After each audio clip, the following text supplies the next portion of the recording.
So, the blockchain is a decentralized finance ledger that is available for everyone.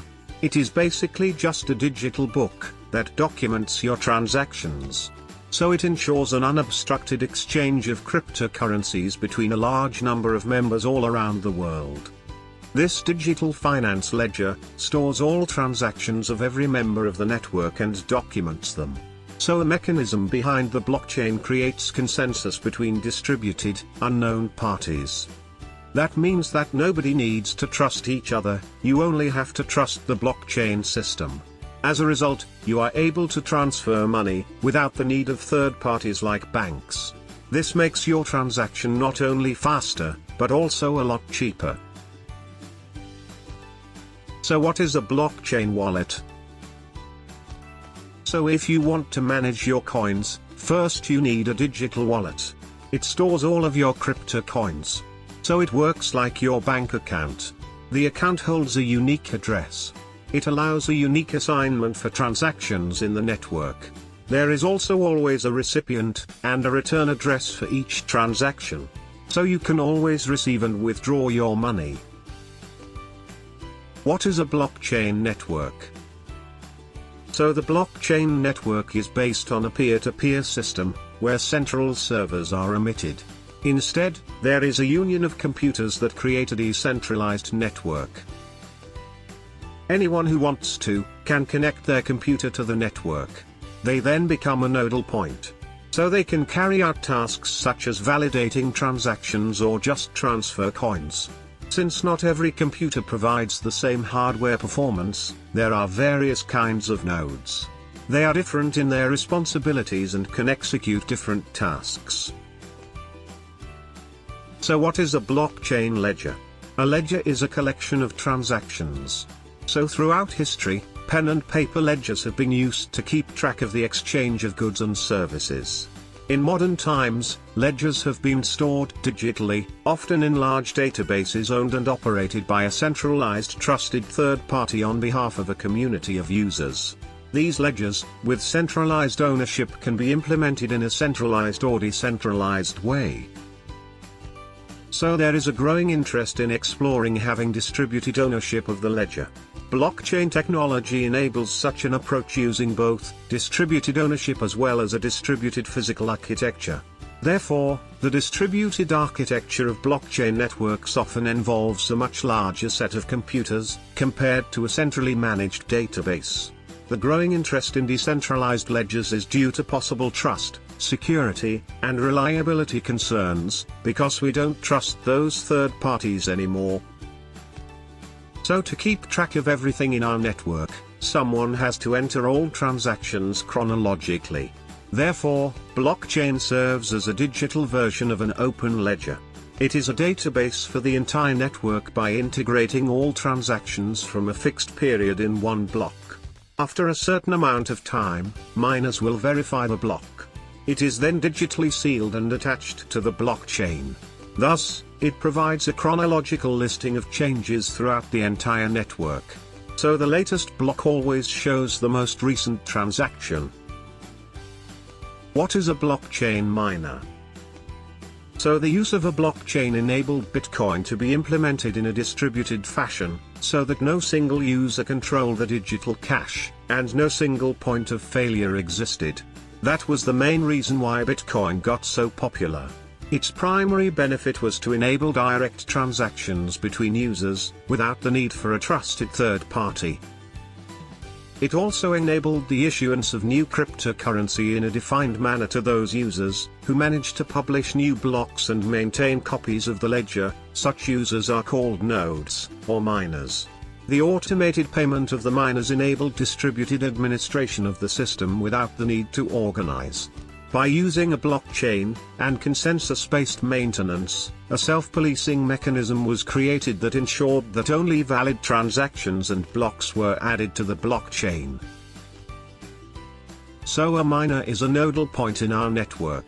It is a computer, or in the case of a blockchain, it is a union of computers.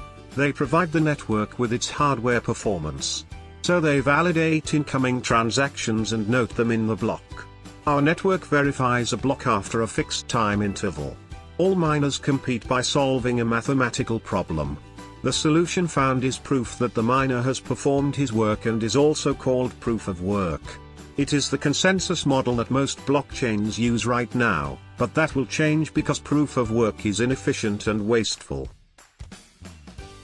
The miner, who is the first to solve the puzzle, shares it with the entire network. He also receives a reward for his work. Then the other miners check again if the block has been processed properly, so that the new block can be attached to the blockchain. After that, the transaction is considered confirmed. What is a blockchain block?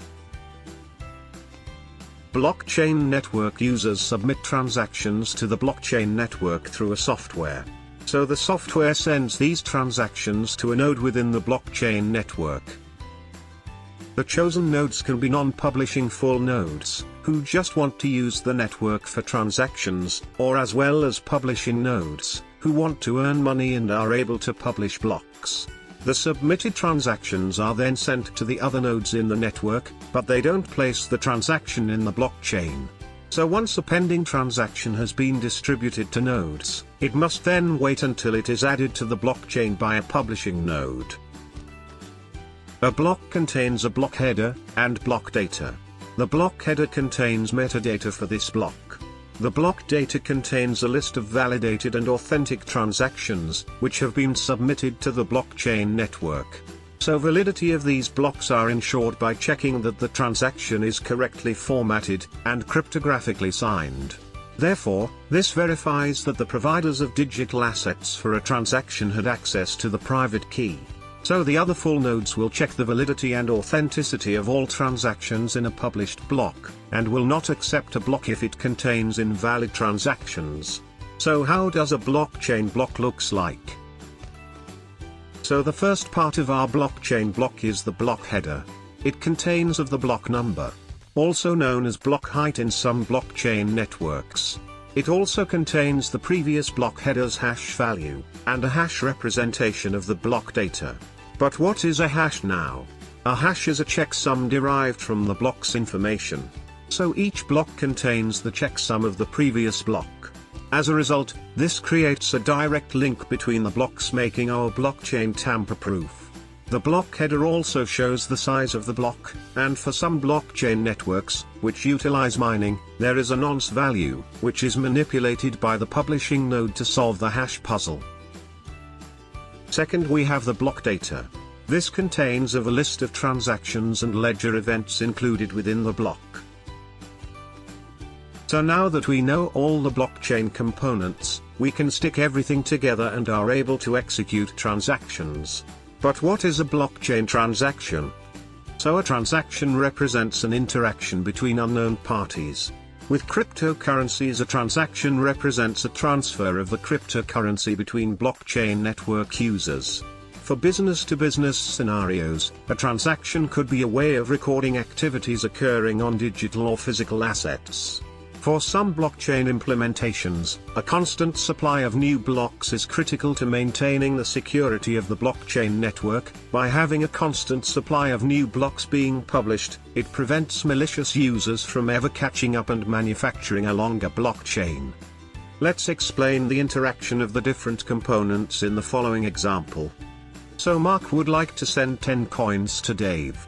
For this, he starts a corresponding send request through a web client.